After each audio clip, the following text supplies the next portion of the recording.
Y entonces ya nosotros también tenemos que tomar en cuenta los logros personales que tienen las personas. Y aquí hay que listar los logros que son más importantes en la vida del trabajador. Hay que ser muy minucioso en poder conocer todos los datos que trae consigo una persona, porque eso es lo más importante para poder nosotros tener el personal competente y que nuestra selección haya tenido el resultado de ser exitoso. Luego también, en cuanto al conocimiento de sí, hay que evaluar los valores, las aptitudes que también lo hemos mencionado y hay que reconocer los que son importantes, las habilidades, las competencias laborales, las actitudes y los planes y proyectos. Hay gente que, si tú no le preguntas cuáles son sus planes, invertites en traerlo y a los 2 meses está yendo. Esto es importante que también nosotros lo consideremos. Bueno, los valores también lo hemos visto. Los valores son la esencia que trae cada persona. Es la información obtenida del candidato. Y aquí hay que listar los valores que observamos en el comportamiento del candidato, en los diferentes roles que trae consigo en su vida. ¿Qué valores? ¿Qué prioridad le da a cada valor? Luego en aptitudes, también hay que ser apto para poder evaluar estas variables, como por ejemplo las que vamos a mencionar relacionadas a aptitudes. Aquí no solamente es evaluar estas variables aptitudinales. Y las aptitudes me permiten conocer si este señor es hábil y diestro en algo. Por ejemplo, para manejar un Caterpillar, una maquinaria pesada, tiene que tener aptitudes. Pueden ser numéricas, pueden ser aptitudes motrices, visuales. Por eso que aquí uno evalúa la coordinación visomotora, que es la capacidad de observar más la capacidad de moverse. La visomotriz, la visualización con la motricidad tienen que ser congruentes. Imagínate que haya un trabajador que no pueda tener coordinación visomotora. Visualiza, pero no es ágil en moverse. Y esa descoordinación puede producir un accidente. También está la percepción, por ejemplo, hay la aptitud de la percepción al riesgo. Esto también se debe de evaluar. No solamente la capacidad de percibir, hay algunas personas que son más aptas para poder percibir versus otras que son más ineptos al percibir. La capacidad de percibir el riesgo significa, en otras palabras, el estar alerta. Este es un trabajador minero que está en su área de trabajo, va a desatar roca, pero también tiene que estar alerta y concentrado. Percibiendo el riesgo. De repente este trabajador minero, dentro de su capacidad de percibir riesgo, está en 10, o sea que sabe, del 1 al 10 es ok, máximo. Y hay otro que está a su lado que no percibe el riesgo, está en 1. En esta percepción del riesgo. Esto tiene que ser congruente, porque estos señores trabajan en equipo. Si este es 10, este también tiene que tener 10 en percepción del riesgo, porque este señor no le va a ayudar a observar su área de trabajo. Es otra variable que también se pide, y es una aptitud, porque solamente algunos son capaces de observar. Hay otros que no, por más que están en la área de trabajo de riesgo, no son capaces de observar el riesgo. Y eso se le suma a otras variables, como por ejemplo poca capacidad de autoestima, poca capacidad de comunicarse, poco nivel de concentración. Se le suman otras variables. Entonces eso también es importante que uno lo tome en cuenta para poder evaluar y listar. Hay que listar a las personas operadoras, por ejemplo, hay actividades que son de altísimo riesgo, los que trabajan en espacios confinados, los que trabajan en altura, los que trabajan dentro de mina, en los niveles, etc. Entonces, hay actividades de trabajo minero que son muy de riesgo, que son importantes que uno lo tome en cuenta para poder evaluar de acuerdo al puesto la persona que se necesita. Por ejemplo, las personas que trabajan en altura muchas veces se olvidan de colocarse su arnés o sus líneas de vida, se olvidan. Están a 4 metros de altura y no tienen líneas de vida, porque ellos creen que pueden hacer el trabajo rápido. Eso me ha pasado, evaluar gente que están en puestos de altísimo riesgo, pero lamentablemente no tienen la capacidad de poder trabajar efectivamente, bien, laboralmente hablando. Entonces eso trae consigo problemas. Tuve la oportunidad de evaluar a un trabajador minero que su función era ser electricista. Y él, por su actividad de ser electricista, era capaz, hablando técnicamente de su trabajo, pero era temeroso cuando él tenía que revisar las conexiones eléctricas en el campamento minero. Entonces esa disyuntiva lo hacía a él sentirse ansioso, fatigado. Había un programa anual de poder revisar los sistemas eléctricos, ya sea anual y esto semestral y esto trimestral y mensual y semanal, pero el trabajador cuando llegaba a cumplir estos planes tenía equivocaciones que por milésimas se salvaba de quedarse electrocutado porque otros le ayudaban, pero él no estaba concentrado. Técnicamente hablando, este señor era bueno, pero en cuanto a enfrentarse a ese riesgo, sufría, sobre todo si eran riesgos de altura.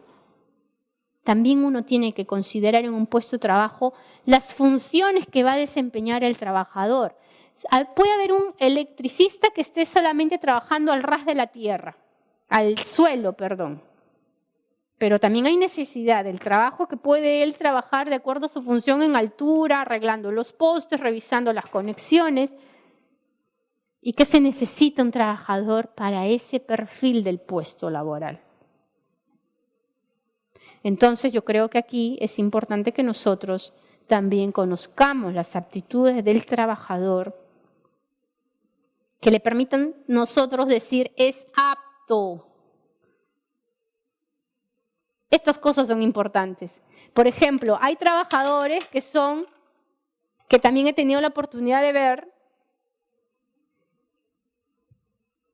que sufren cuando tienen muchos equipos de protección personal en su cuerpo, sobre todo los que trabajan en minas auríferas y tienen que estar dentro del proceso de convertir el oro, ¿no? El proceso del oro.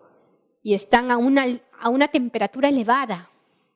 Sufren porque esta situación del calor, la temperatura térmica que le produce factor de cambio en su cuerpo, altera su nivel de ansiedad y crece. Debe de haber personas que están preparadas psicológicamente para ingresar a estos puestos de trabajo. No cualquiera puede ingresar. Por eso, cada puesto minero, laboralmente hablando, tiene un riesgo psicológico también. No solamente es un riesgo técnico, funcional, sino también hay un riesgo psicológico. Imagínate un superintendente que no pueda expresarse y no pueda hablar en público. Por eso toda la vida está encerrado en su oficina y no sale a conversar. Y uno dice, imagina que este superintendente es poco comunicativo. Pero uno no se ha dado cuenta, no lo ha evaluado, que él tuvo un problema de poder comunicarse ante el resto de personas. Quizás se pone rojo cuando va a hablar delante de las personas. Entonces hay que trabajar con el superintendente. Esas cosas también son importantes. En cada puesto del trabajo minero es importante que nosotros conozcamos si es apto para ocupar ese puesto, si es apto para desempeñar su labor eficazmente. En cuanto a las habilidades, aquí ya son también destrezas que tiene el trabajador, va en términos de experiencia laboral y los conocimientos que he ido adquiriendo a lo largo del tiempo. Aquí se ve las habilidades que son más sobresalientes en el candidato. Enumerar las habilidades que tiene. Las competencias laborales es considerar la experiencia laboral, los conocimientos y las habilidades del trabajador, del operador futuro minero, en el cual se ha sentido más realizado. Hay trabajadores que han nacido pues para trabajar dentro de la mina. Son contentos, tú los ves desde que ingresan, están felices, se adaptan. No les interesa los niveles que van bajando y trabajando, porque su padre lo hizo, su abuelo lo hizo, viven ya una cultura minera. Tienen competencias laborales que le hacen ser efectivo en ese puesto. Por ejemplo, hay personas que son aptas para un puesto de trabajo. Cuando hubo el terremoto, ahora en Japón, hubieron personas ad honorem que fueron a salvar, a rescatar a esta gente, que son los denominados topos.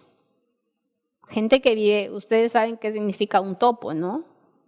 Son animalitos que están dentro, en la oscuridad, en la tierra viven. El topo está acostumbrado a trabajar en la oscuridad, ha desarrollado destrezas y habilidades corporales, psicológicas, fisiológicas, para poder trabajar en esta situación de riesgo. El minero tiene también este concepto, es un topo, trabaja dentro de la tierra, donde él no ve, donde la claridad del día que todos los demás podemos observar, él no lo observa. Él vive y trabaja en una oscuridad. Pero hay gente que le gusta ese trabajo, que tiene competencias para ese trabajo. Considerando la experiencia laboral, los conocimientos y las habilidades del candidato en el cual él se ha sentido más realizado. En qué hacer laboral se observa que el candidato es más fuerte y tiene mayor dominio. Aquí vamos a realizar algunas formas de actitudes que tienen que ver con la parte laboral de competencias, que ya está más relacionada a la expertise que hemos encontrado en la selección del candidato. Hablamos hace un momento de las aptitudes con P. Ahora vamos a hablar sobre las actitudes. Hace un momento mencioné sobre algunas actitudes que los trabajadores tienen respecto a un puesto determinado. Que al final uno logra escuchar la palabra es apto, ingresó, es apto, porque tiene actitudes, tiene habilidades y destrezas. Pero ya las actitudes viene a ser ese motor interno que hace que una persona todos los días esté contento, por ejemplo. Vamos a lograr identificar las actitudes que el trabajador minero, que el candidato minero de cualquier área, ya sea operador, supervisor, capataz, jefe, superintendente, ejerce en estas tres variables. Trabajo, porque es importante que nosotros conozcamos cuáles son las variables que maneja las actitudes, la persona en el ambiente laboral, en el ambiente que está relacionado personal y hacia sí mismo. Miren que esto en el lenguaje psicológico tiene la denominación, sobre todo en personas, la competencia que se denomina interpersonal. Y esto se denomina intra. Realmente hay personas que son competentes consigo mismas y con el resto. Por ejemplo, competencias que están relacionadas al entorno intrapersonal tienen problemas y no necesitan comunicarlo a otros, solo solucionan sus problemas. O pueden, por ejemplo, hay otras clases de personas que gestionan su tiempo muy bien. 24 horas divididas en 3 secciones de 8 horas cada uno, donde le dan el tiempo suficiente a cada espacio, con su familia, consigo mismo y para descansar. Entonces han logrado encontrar gestión del tiempo. Hay personas que tienen intrapersonalmente, han desarrollado ese mecanismo de tolerar situaciones frustrantes o de riesgo. En el trabajo, ¿cuáles son las actitudes más relevantes que hemos podido encontrar?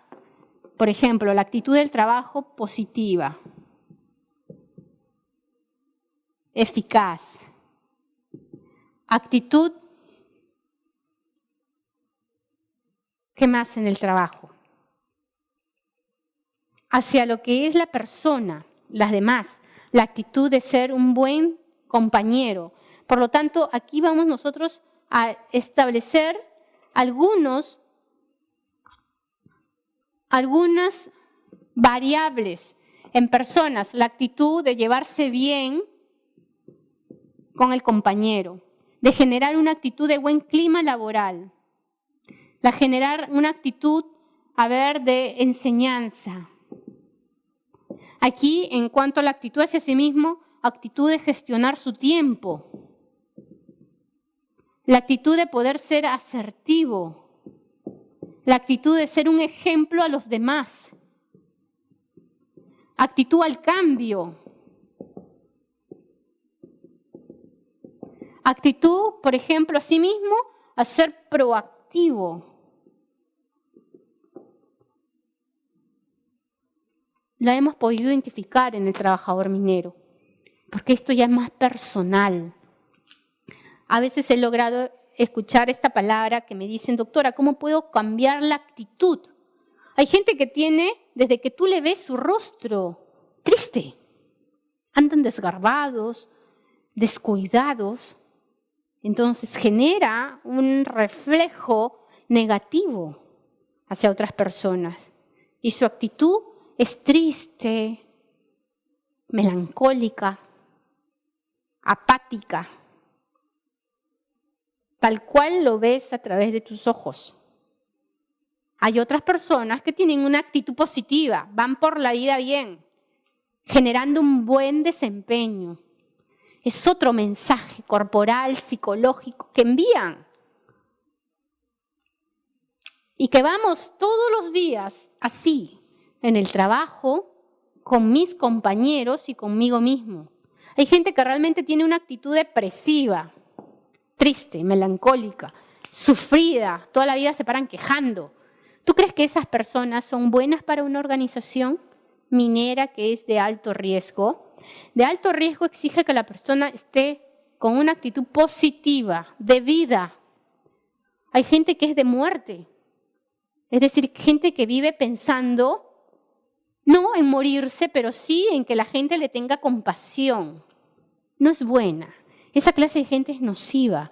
Por eso que es importante que desde un principio uno se esté dando cuenta que también hay gente que es apta para un puesto de trabajo y que tienes que tener un adecuado área que se encargue de seleccionar a través de competencias al personal para que incorpores talento humano, porque hay talento humano a nivel operador. Hay gente que es talento. Es decir, este señor común y corriente viene con un 25 o un 70% más para dar a tu empresa. Así como él viene el supervisor, el capataz, el jefe, el superintendente, el gerente y también las empresas especializadas que vienen a trabajar contigo. Porque ya eres capaz de pedir a la gente que trabaje alrededor tuyo con una especialización. Muchos de los problemas actuales que pasan, que lo que yo he podido observar, es lo siguiente, ¿no? Vivimos en un mundo de queja, parece. Me quejo porque no tengo un buen trabajador, me quejo porque hay problemas, me quejo porque no es productivo el negocio. Pero si tú tienes una empresa minera, ya sea, ¿cómo es, por ejemplo, la gran minería? ¿Cómo es la mediana minería? ¿Cómo es la pequeña minería? ¿Cómo es? Mi empresa minera, dividido en estos 3 grandes rubros, la gran minería invierte muchísimo en procesos y en personas. La mediana minería invierte en procesos, por eso tiene gestión de calidad, medio ambiente, seguridad, pero no tiene gestión de personas. Y la pequeña minería no invierte ni en procesos ni en personas. Una empresa minera de la gran minería, creo que el nivel de quejas es menor, vamos a ponerlo así. Una mediana es mayor en quejas y esta es hay una sobrequeja.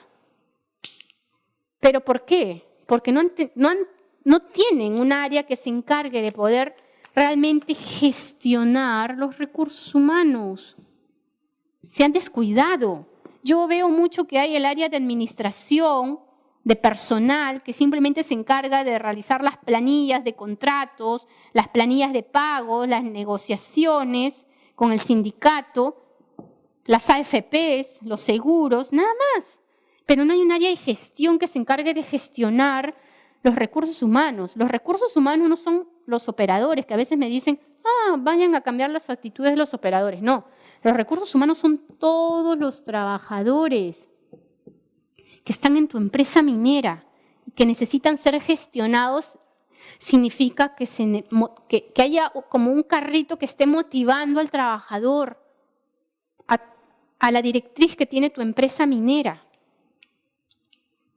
Ese motor es lo que actualmente se está solicitando, esta gestión, que hay un equipo de profesionales que se encargue de evaluar, reclutar, seleccionar, capacitar. Antes de capacitar, que brinde la inducción, evaluar el desempeño, brindar beneficios sociales, líneas de carrera. Hay empresas, y he escuchado la queja que dicen, esta es la empresa minera, ya no va a crecer, el trabajador, ¿a dónde va a ir? Claro que puede generarse líneas de carrera. El mejor trabajador minero, fórmenlo como capataz, fórmenlo como supervisor, como jefe de guardia. Foméntenlo. Se puede hacer. Si no crece para arriba, que crezca para los lados. Eso forma parte de las actitudes de una organización que en pleno siglo XXI que nos encontramos, necesitan ser organizaciones que ya tengan tendencia hacia la clase mundial. Empresas mineras de clase mundial. Olvidémonos del lema de la vieja minería, porque ahora estamos en una sociedad que nos permite y nos exige que dentro de nuestro personal tengamos gente con avanzado nivel del conocimiento. Así sean operadores.